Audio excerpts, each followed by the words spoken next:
Iran ও Israel যুদ্ধে যেখানে ইরানের সাথে যুদ্ধবিরতির চুক্তি করতে মরিয়া হয়ে পড়েছে ডোনাল্ড ট্রাম্প, ঠিক তখনই লেবাননে হামলা করে নতুন করে যুদ্ধের জন্য উস্কানি দিচ্ছে নেতানিয়াহু। যুদ্ধবিরতি চলাকালীন সময়ে বারবার ইরানের বন্ধুরাষ্ট্র লেবাননে হামলা চালিয়েছে ইসরায়েল। তবে ইরান এবার এই হামলার জবাব দেওয়া শুরু করেছে। সোমবার ইসরায়েলে 2 দফা ক্ষেপণাস্ত্র হামলা চালিয়েছে তেহরান। ইসরায়েলি সংবাদ মাধ্যম টাইমস অফ ইসরায়েল জানিয়েছে, ইসরায়েলের মধ্য অঞ্চল বীর সিবাকে লক্ষ্য করে নতুন এই ক্ষেপণাস্ত্রগুলো ছুড়েছে ইরান।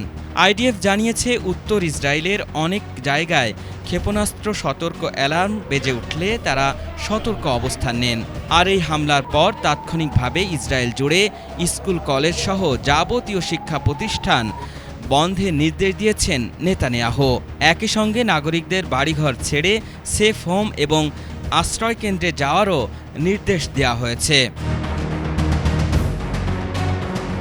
উত্তর ইসরায়েলে ক্ষেপণাস্ত্র নিক্ষেপের পর সামাজিক যোগাযোগ মাধ্যম এক্সে পোস্ট করা এক বার্তায় ইরানের প্রতিরক্ষা বাহিনীর উপদেষ্টা মোহসিন রেজাই বলেছেন, আমরা বারবার বলেছি যে লেবাননে যুদ্ধবিরতি লঙ্ঘন এবং আগ্রাসন ইসলামী প্রজাতন্ত্রী ইরান তা সহ্য করবে না, আর সে কারণেই ইসরায়েলকে কঠিন জবাব দিচ্ছে তেহরান।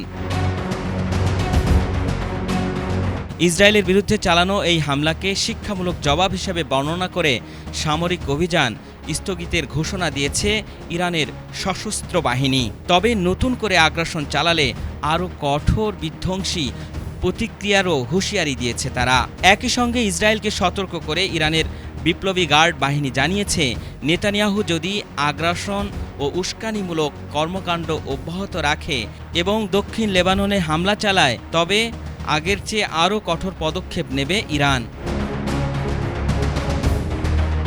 আল ইমরান, এটিএন বাংলা, ঢাকা।